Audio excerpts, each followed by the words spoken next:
नमस्कार दोस्तों। जैसा कि हम टीजीटी इंग्लिश की प्रिपरेशन कर रहे हैं, हमने दो पोएम कर रखी हैं, dust of snow, fire and ice. आज हम तीसरी पोएम लेकर आए हैं, tiger in the zoo. Actually मैं एक वीडियो बनाना चाहता था इसके क्वेश्चन आंसर पे, क्योंकि आजकल क्या होता है, जितने भी कैंडिडेट्स हैं वो ज़्यादातर जल्दबाजी में क्या करते हैं, एमसीक्यू या किस टाइप के क्वेश्चंस आएंगे उन पे ज़्यादा ध्यान देते हैं रैदर की पोएम को समझना और पोएम के बारे में क्या क्या चीज़ें हैं। लेकिन मेरा थोड़ा सा क्या है कि मैं पहले सोचा कि वीडियो बनाऊं केवल एमसीक्यू पर, बट मुझे ऐसा लगता है कि जब तक हम पोएम को समझाएंगे नहीं, उसको डिलीवर नहीं करेंगे, तो क्वेश्चन आंसर करना थोड़ा सा मतलब उतना कॉन्फिडेंट नहीं होता है। तो सबसे पहले हम पोएम को यहाँ पे पढ़ेंगे, क्या इस पोएम में है, क्या बातें हैं, क्या खास चीज़ें हैं, क्या पोएट कहना चाहता है, कौन कौन सी लिटरेरी डिवाइसेस यूज करी हैं, थीम क्या है, एक्सप्लेनेशन क्या है, कौन कौन सी इंपॉर्टेंट चीज़ें हैं, उनको डिस्कस करेंगे। जैसा कि हमने यहाँ पे लिखा है class 10 tiger in the zoo, ये पोएम तीसरी है जो आपकी फर्स्ट फ्लाइट बुक में है, और इसको लिखा है लेस्ली नॉरिस ने।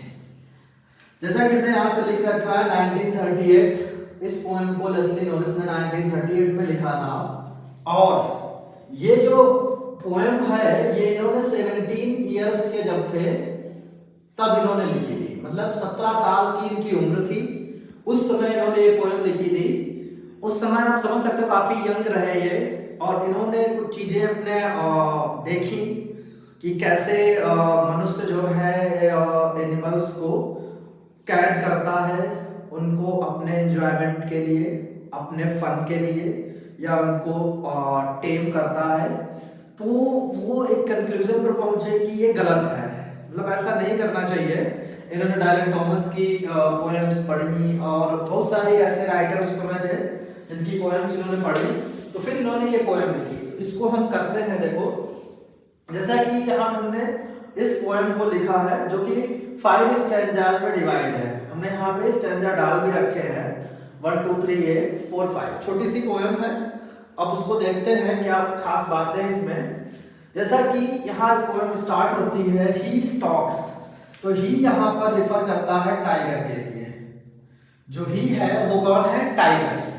तो ही स्टॉक्स, स्टॉक्स मींस होता है वॉक स्लोली, मतलब धीरे धीरे चलना। He stalks in his vivid stripes, stripes होती हैं जो धारियां, टाइगर की बॉडी पे जो धारियां बनी होती, विविड मींस अलग अलग कलर्स की, जो चमकीली होती है, जो चमक रही होती हैं, ऐसी he stalks in his vivid stripes. मतलब पोएट ये कह रहा है, पोएट को शुरू कर रहा है कि जो टाइगर है उसको यहाँ पे उन्होंने ही यूज किया है, मतलब उसको पर्सोनिफिकेशन कह सकते हैं, उसको पर्सोनिफाइड कर दिया है, टाइगर को पर्सोनिफाइड कर दिया है पोएट ने। मतलब यहाँ पे फिगर ऑफ स्पीच इस लाइन में पर्सोनिफिकेशन हो जाता है। तो कहते हैं he stalks in his vivid stripes, जो टाइगर है वो अपनी विविड स्ट्रिप्स में, उसकी बॉडी पे जो धारियां बनी हैं वो धीरे धीरे चल रहा है। अब कहां पे चल रहा है ये भी नहीं बताया है। फिर कहते हैं द फ्यू स्टेप्स, कुछ स्टेप्स मींस कदम, कुछ कदम ऑफ हिज केज। अब बताया वो कहां पे है, केज में है, प्रिजन में है, और प्रिजन में जो है एक केज है, पिंजड़ा है, उस पिंजड़े में धीरे धीरे वो चल रहा है, धीरे धीरे वॉक कर रहा है। On pads of velvet quite, pads of velvet quite का मतलब यहाँ पे उसके जो पैर हैं वो गद्दीदार हैं, और नीचे जो है वेलवेट मींस होता है मखमली, जो घास टाइप का कुछ बना है जिसपे वो बड़े मुलायम कदमों से चल रहा है। In his quiet rage, quiet means है शांत, मतलब वहां पे क्या है, साइलेंट, और रेज मींस होता है एंगर, मींस गुस्सा। मतलब टाइगर जो है गुस्से में है लेकिन चुपचाप वो चल रहा है। तो इस लाइन में अगर हम बात करें तो ऑक्सीमोरन का यूज हुआ है, क्योंकि two opposite ideas are put together. Oxymoron की डेफिनेशन है दो अपोजिट चीजें, दो अपोजिट वर्ड्स अगर एक सेंटेंस में रखे जाए वो ऑक्सीमोरन होता है। तो यहाँ पर क्वाइट और रेज दोनों अपोजिट है, उनको रखा गया। इस लाइन में मेटाफर है, यहाँ पे कंपेयर किया गया है, तो इसमें हम मेटाफर का यूज है। तो हमने लिख के एक लाइन को भी बता दिया, यहाँ पे पर्सोनिफिकेशन है, मेटाफर है, ऑक्सीमोरन है, इन सब चीजों का उसने यूज किया है। और जो पहला स्टैंजा है स्टार्टिंग का, इसमें जो टाइगर है वो टाइगर इन जू या टाइगर इन प्रिजन, ठीक है। जो टाइगर है वो प्रिजन में है, वो जेल में है, एक केज में बंद है, और वहां पर वो उसको पहले बताया गया बॉडी मतलब उसकी बॉडी पर धारियां हैं, और उन बॉडी को पर जो धारियां उनको लेकर वो चल रहा है, मूवमेंट कर रहा है, और वो भी धीरे धीरे गुस्से में है, और उस गुस्से में है बट गुस्से को शो नहीं कर रहा है, वो शांत है बेचारा, कुछ नहीं कर सकता। तो इस स्टैंजा से ये भी हमें पता चलता है कि जो पोएट है वो कह रहा है कि एक ताकतवर जो है, एक पावरफुल क्रिएचर, एक ऐसा स्ट्रेंथ जिसके पास बहुत ज्यादा है, लेकिन वो उसको मनुष्य ने एक पिंजड़े में डाल रखा है, इसलिए वो उसकी ताकत जो है वो मतलब बिल्कुल बंद हो चुकी है, वो कुछ गुस्सा है बट वो उस गुस्से का यूज नहीं कर सकता। फिर उसके बाद दूसरा स्टैंजा शुरू होता है, he should be lurking in Shadow. अब यहाँ पे क्या है, इसमें शिफ्टिंग का भी यूज किया गया। जैसे पहला जो स्टैंजा उसमें टाइगर प्रिजन में है, टाइगर केज में है। दूसरे स्टैंजा में बात करते हैं, वो पोएट कहता है कि इस टाइगर को कहाँ होना चाहिए, फॉरेस्ट में। कहाँ होना चाहिए, फॉरेस्ट में होना चाहिए, जंगल में होना चाहिए, जो कि उसका नेचुरल हैबिटेट है, मतलब उसका प्राकृतिक आवास जो है वो जंगल है। तो उसको रेदर इस जू में, रेदर इस केज में उसको कहाँ होना चाहिए, उसको नेचुरल हैबिटेट जो उसका है फॉरेस्ट, वहां होना चाहिए। और वहां पे क्या करना चाहिए उसको, he should be lurking in Shadow sliding through long grass. उसको कहते हैं लंबी लंबी जो घास होती है जंगल में, उसके पीछे, लर्किंग मींस होता है हाइडिंग, छुपाना, अपने आप को उस लंबी लंबी घास के शैडो में छुपाकर उसको बैठना चाहिए, मतलब उसको छुपकर, जो लॉन्ग ग्रास लंबी लंबी घास है उसकी शैडो में लर्किंग करना चाहिए, छुपकर बैठना चाहिए। क्यों छुपकर बैठना चाहिए? फिर कहता है स्लाइडिंग थ्रो, स्लाइड मतलब होता है सरकना, और यहाँ पे सरकने का मतलब है धीरे धीरे आगे बढ़ना। जैसे कि जब वो टाइगर अपने शिकार पे होता है तो किसी जो भी विक्टिम है, जो उसका शिकार आने वाला है, उसको पता ना चले, इसलिए वो चुपचाप बैठता है और फिर धीरे दबे पांव से आगे बढ़ने की कोशिश करता है। फिर जब उसको लगता है ये बिल्कुल सही मौका है, तब वो उसके ऊपर अटैक करता है। तो वही यहाँ पे पोएट कहता है उसको यहाँ होने की बजाय उसको कहाँ होना चाहिए, उसके नेचुरल हैबिटेट में, और वहां पर उसको खुद को छुपाकर घास के पीछे बैठना चाहिए, और जहां से धीरे से स्लाइड करना चाहिए, सरकना चाहिए, मतलब दबे पांव आगे बढ़ना चाहिए। और कहां पे, near the water hole. Water hole का मतलब यहाँ पे पॉन्ड कह सकते हैं, तालाब, यहाँ पे लेक कह सकते हैं, झील, मतलब ऐसी चीज जैसे जो एक स्पेस होल तरीके का जिसमें पानी भरा होता है, और उसी के पास क्यों बैठा होना चाहिए, क्योंकि जहां पर प्लम्प मीन्स होता है फैट, मोटे मोटे, डियर मीन्स हिरन, जहां पर पानी पीने के लिए मोटे मोटे, जिनका मतलब खूब जिनके मांस होता है, ऐसे हिरन जहां पर आते हैं, क्योंकि वहां पर वो इसलिए बैठेगा, उसको बैठना चाहिए कि उसका शिकार यही डियर होते हैं। इन हिरन को वो अपना शिकार बनाता है, क्योंकि वो पानी पीने आते हैं, और पानी जब पीते थोड़ा सा अंदर भी घुसते हैं उसके, या हल्का सा, और फिर जब पानी के अंदर जाता थोड़ा वेट भी बढ़ता है उनका, तो उस समय हाइड्रेशन के लिए उनको जो है वहां पर एज ए उस हिरन का शिकार करने की घात लगाकर उस टाइगर को बैठना चाहिए। तो यहाँ पे पोएट जो है सीधे शिफ्ट हो जाता है, मतलब एक पहला स्टैंजा है वो है टाइगर इन केज, कि टाइगर बेचारा, जो पोएम ओपन होती है वो जू में एक पिंजड़ा है उसमें बंद है, और टाइगर जो कि ताकतवर होता है, एक ऐसा एनिमल, ऐसा वाइल्ड क्रिएचर, मतलब जो अपनी ताकत के लिए जाना जाता है, लेकिन उसकी ताकत एक कैद है एक पिंजड़े में। फिर कहता है इसको दूसरे में वो बताता है कि इस टाइगर को यहाँ नहीं होना चाहिए, उस टाइगर को होना चाहिए जंगल में, क्योंकि जंगल ही नेचुरल हैबिटेट होता है। जैसे कि मनुष्य है, मनुष्य फ्री रहना चाहता है क्योंकि मनुष्य को गुलामी नहीं पसंद, ऐसे ही जानवर भी होते हैं उनको भी गुलामी बिल्कुल पसंद नहीं है। तो जो उनका नेचुरल सराउंडिंग है वहां उनको कर देना चाहिए। फिर कहते हैं ही शुड बी स्नैरलिंग। स्नैरलिंग मींस वैसे गुर्राना होता है, साउंड हो गई तो डराने की sound. Snarling around houses at the jungle edge. फिर ये भी जो है स्टैंडा तुम्हारा, ये भी टाइगर इन फॉरेस्ट की ही बात करते हैं, मतलब कि जो है नेचुरल हैबिटेट में, मतलब ये उसकी कल्पना है, ठीक है, पोएट की ये कल्पना है कि वो कहना चाहता है कि कहाँ पे होना चाहिए। कहता है कि ही शुड बी स्नैरलिंग, उसको गुर्राना चाहिए, उसको आवाज करनी चाहिए अराउंड हाउसेस, घर के चारों तरफ एट द जंगल से। जैसे जंगल है तो जंगल के किनारों पे जो गांव जो घर होते हैं, कहता है baring his white. Baring means होता है अनकवर, दिखाना, खोलना, ठीक है। बेरिंग मतलब होता है खोलना, उसको अपने वाइट फैंग्स, फैंग्स मींस होता है टीथ, मतलब अपने दांतों को, जो व्हाइट कलर के उसके दांत होते हैं उनको गुर्रा के अपने दांतों को दिखाना चाहिए। हिज क्लॉज मतलब होते हैं पंजे, जो हैंड होते हैं तो वो उसके पंजे होते हैं, तो यहाँ पे हैंड कह सकते हैं हम।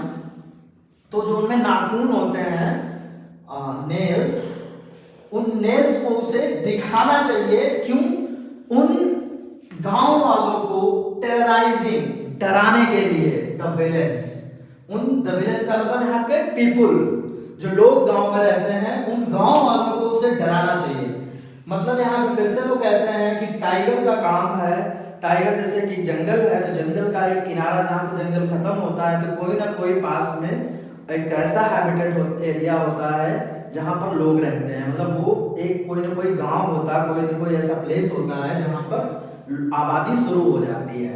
तो वहाँ उस टाइगर को इस जू की बजाय वहाँ होना चाहिए और लोगों को अपने पंजे और अपने सफेद सफेद दांत दिखाकर डराना चाहिए।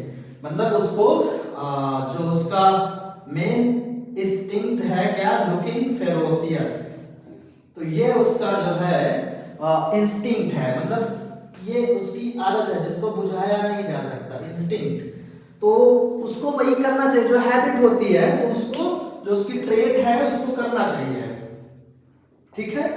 फिर आते हैं हम नेक्स्ट 4, इसमें है, और जैसे यहाँ पे अगर हम बात करें इसमें तुम्हारा फिगर ऑफ स्पीच हो गया, एलिट्रेशन, क्योंकि एस साउंड यहाँ पे रिपीट हो रहा। इंजैम्पमेंट भी है इसमें, ठीक है, इंजैम्पमेंट भी है और रिपीटिशन भी है, जैसे क्वाइट क्वाइट यहाँ पे रिपीट हुआ है, रिपीटिशन भी है। फिर इसके बाद चौथा स्टैंजा है आपका, but he is locked in a concrete cell.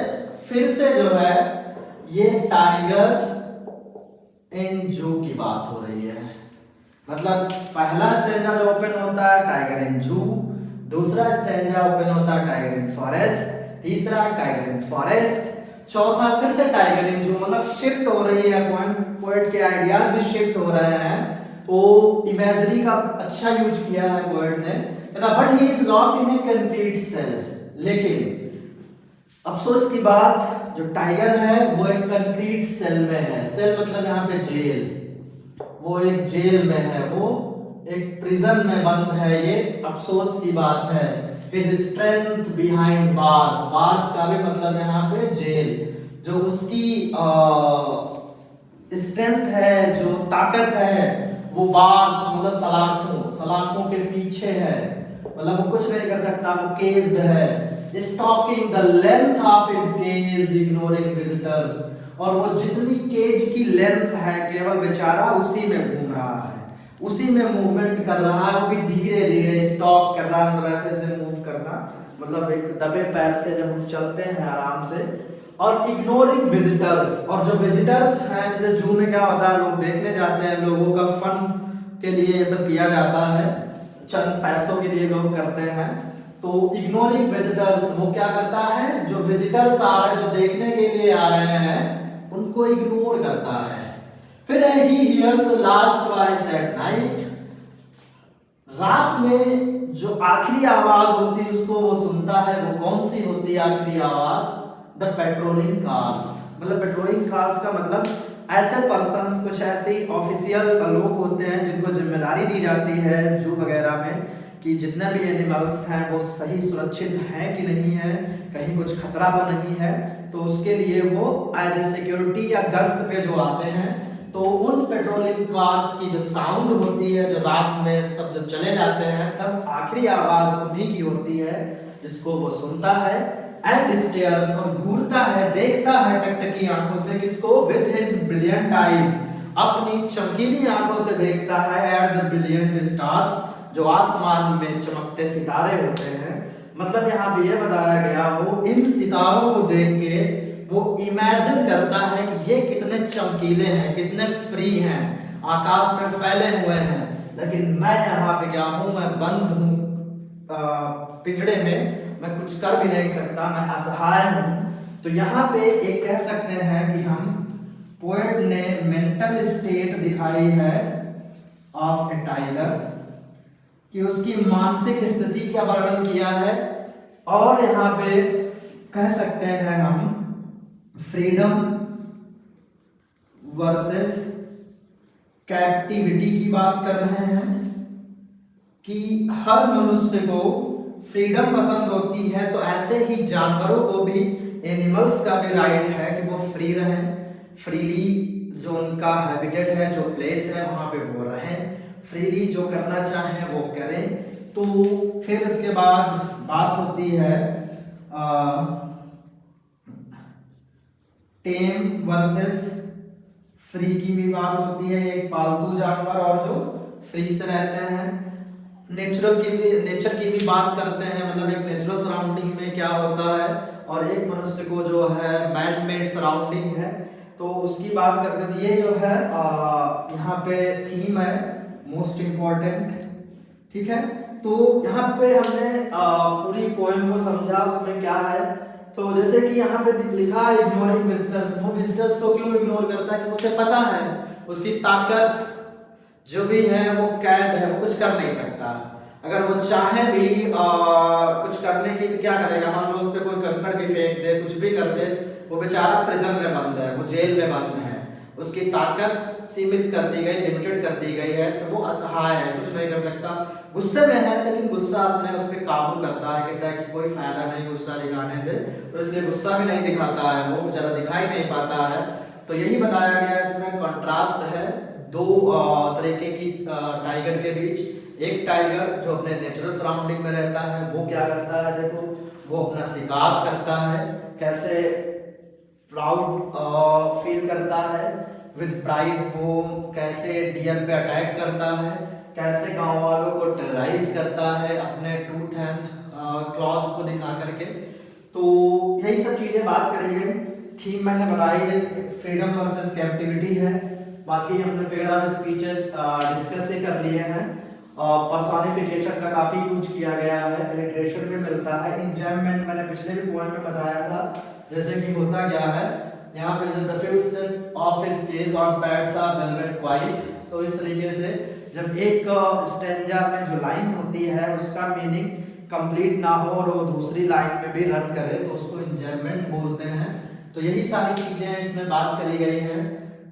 Freedom versus कह सकते हो रिस्ट्रिक्शंस की बात करी गई है। और ऐसा है कि ये जो पोएम रखी गई वो नेल्सन मंडेला वाला चैप्टर उसके जस्ट बाद रखी गई। नेल्सन मंडेला की भी थीम वही है कि मनुष्य को आज़ादी चाहिए, उसके अगर राइट्स को कर्टल किया जाता है तो अच्छी बात नहीं है। तो वही सेम इसकी भी थीम है, वो बताना चाहता है मनुष्य को, पोएट, कि आपको जानवरों को टेम नहीं करना है, उनको कैद करके नहीं रखना है, उनकी ज़िंदगी है, उनको भी जीने दो। और यहाँ पे थोड़ा सा अगर बात करें तो जो इकोसिस्टम है उसका भी बैलेंस बना के रखते हैं टाइगर्स।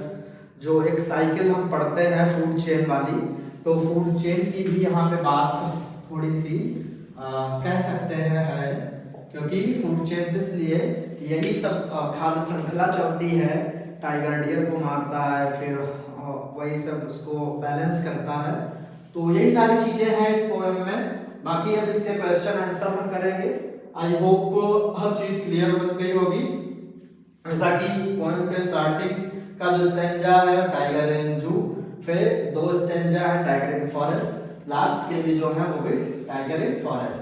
वो बेचारा कहता है ब्रिलियंट आईज, अपनी चमकीली आंखें हैं जो गर्व से उसकी चमक रही हैं, लेकिन कर कुछ नहीं सकता, इसलिए वो विजिटर्स को इग्नोर करता है, केवल सितारों को देखता रहता है। तो यही सब चीजें हैं। नेक्स्ट वीडियो बनाते हैं इसके एमसीक्यू पर जो हमारे एग्जाम में है।